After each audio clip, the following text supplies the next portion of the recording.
Deep in the heart of an ancient forest stood an abandoned house, its windows shattered, its walls covered in creeping vines. No one dared to enter. Locals whispered of shadows that moved on their own, of ghostly whispers in the dead of night.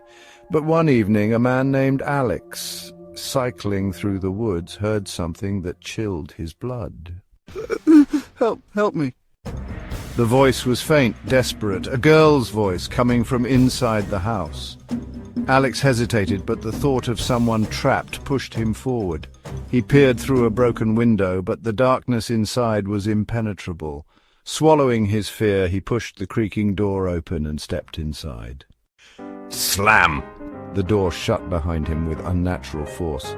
The air turned icy. The voice called again, now from a room upstairs. Help! Please! Heart pounding, Alex climbed the rotting stairs. The door at the end of the hallway stood slightly ajar. He pushed it open and froze. A tall, shadowy figure stood with its back to him, its form flickering like smoke. Before Alex could move, the figure slowly turned its head, too far, and grinned with a mouth full of jagged teeth. I want to play a game. Answer 2 questions correctly and you may leave. Fail, and you will never see daylight again.